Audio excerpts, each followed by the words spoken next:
আপনি শুনলে চমকে যাবেন। সারা বিশ্বের হোটেলগুলো প্রতি সপ্তাহে লাখ লাখ ব্যবহৃত সাবান ডাস্টবিনে ফেলে দেয়। কিন্তু এই সাবানগুলো কি সত্যিই ফেলে দেওয়া হয়, নাকি ব্যবহার করা এই সাবানগুলো চলে যায় অন্য কোনো ঠিকানায়?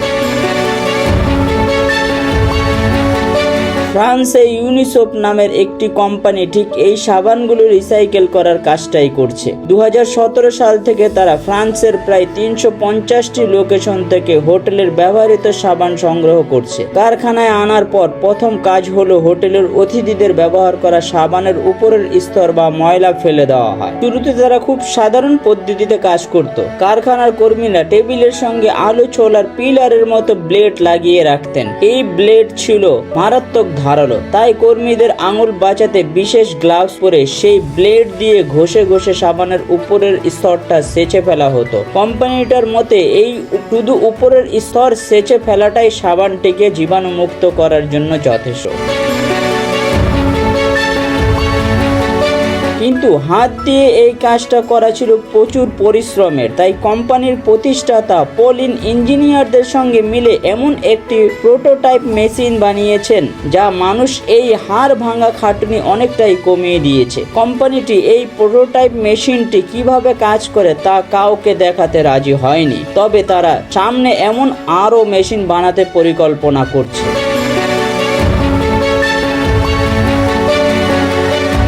পরিষ্কার করা সাবানগুলো এবার কমার্শিয়াল মিক্সার মেশিনে ফেলে গুঁড়ো করা হয় এবং বিভিন্ন সাইজের সাবান একসঙ্গে ভালোভাবে ব্লেন্ড করা হয়। তারপর মিশ্রণটি এক্সট্রুডার মেশিনে প্রবেশ করে এটি সাবানগুলোকে গলিয়ে একটি লম্বা বারের মতো আকার দিয়ে বাইরে বের করে আনে। এরপর কর্মীরা হাত দিয়ে কেটে কেটে এগুলোকে ছোট সাবানের আকার দেন এবং ইউনিসোপের লোগো ছাপিয়ে দেন।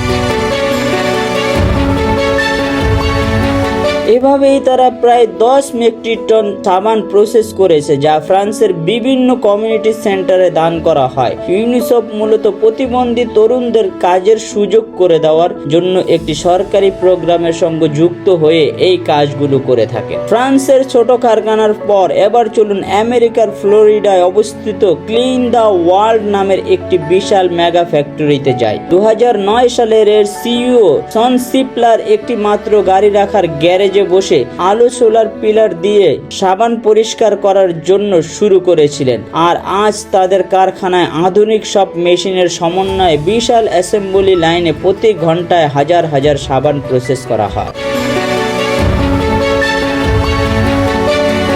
সারা বিশ্বের প্রায় 14 লাখ বা 1.4 মিলিয়ন হোটেলের রুম থেকে তারা ব্যবহৃত সাবান সংগ্রহ করে। কারখানায় আনার পর সাবানগুলোকে রিফাইনারি নামের একটি বিশাল মেশিনে ঢোকানো হয়। এই মেশিনটি সাবানের উপরের ময়লা বা চুলের স্তর পরিষ্কার করে ফেলে এবং সাবানগুলোকে নুডলসের মতো লম্বা লম্বা সুতোর আকারে বের করে আনে।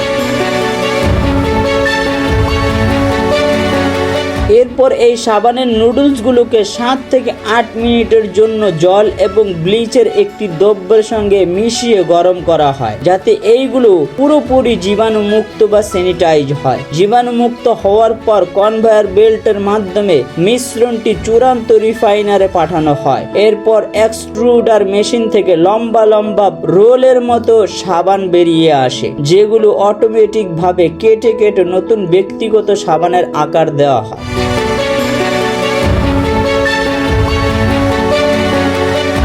পৃথিবীতে এখনো প্রায় 300 কোটিরও বেশি মানুষ পরিষ্কার জলের সুবিধা ছাড়াই বসবাস করে, আর প্রতিদিন ডায়রিয়া বা কলেরার মতো রোগের প্রায় 700 শিশু মারা যায়, যা শুধুমাত্র সাবান আর জল দিয়ে হাত ধোয়ার মাধ্যমেই প্রতিরোধ করা সম্ভব।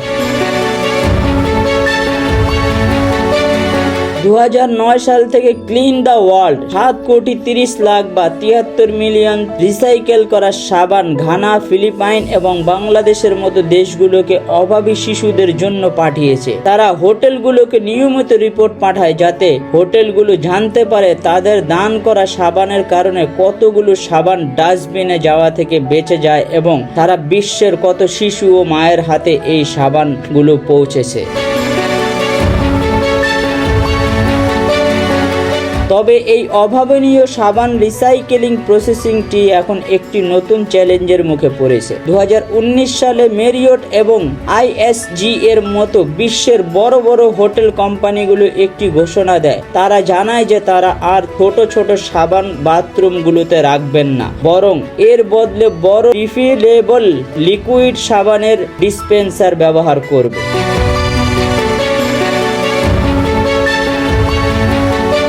এর ফলে প্রায় 24 লাখ বা 2.4 মিলিয়ন হোটেল রুম থেকে ছোট ছোট বার সাবান চিরতরে বিদায় নেবে। হোটেলগুলোর ধারণা, এই পদ্ধতির মাধ্যমে তারা প্রায় 20 লাখ পাউন্ড প্লাস্টিক বর্জ্য ডাস্টবিনে যাওয়া থেকে ঠেকাতে পারবে। কিন্তু এর পরিবর্তনটা কি আসলেই পরিবেশের জন্য ভালো?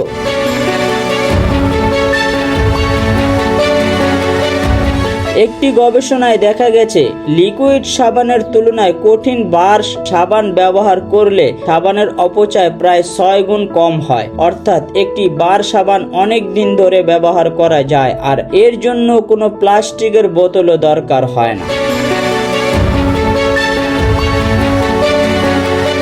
সবচেয়ে বড় চিন্তার বিষয় হলো হোটেলে রাখা এই লিকুইড সাবানের বোতলগুলোতে যখন কর্মীরা বারবার নতুন করে সাবান ভরেন, তখন সেখানে প্রায় সব সময় প্রচুর ব্যাকটেরিয়া বাসা বাঁধে। এত চ্যালেঞ্জ থাকা সত্ত্বেও ক্লিন দ্য ওয়ার্ল্ড এবং ইউনিসেফের মতো কোম্পানিগুলো তাদের কাজ চালিয়ে যাচ্ছে এবং আগের চেয়েও আরো বড় হচ্ছে।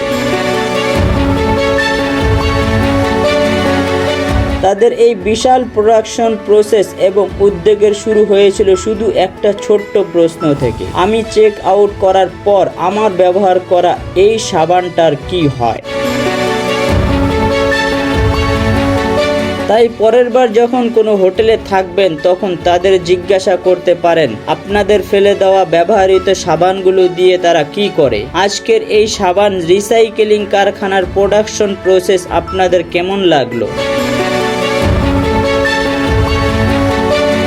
ডাস্টবিনের সাবান থেকে নতুন সাবান তৈরির এই আইডিয়া নিয়ে আপনাদের কি মতামত কমেন্ট করে জানাতে ভুলবেন না। আর এমন আরও অদ্ভুত কারখানা, আবর্জনা, মেশিন এবং বাস্তব তথ্যভিত্তিক গল্প দেখতে ডক্টর সায়েন্স চ্যানেলটি সাবস্ক্রাইব করুন। ভিডিওটি ভালো লাগলে লাইক করুন, বন্ধুদের সাথে শেয়ার করুন। দেখা হবে পরের ভিডিওতে নতুন কোনো কারখানা বা অদ্ভুত মেশিনের গল্প নিয়ে। ততক্ষণ পর্যন্ত ভালো থাকবেন, সুস্থ থাকবেন, নিরাপদ থাকবেন। ধন্যবাদ।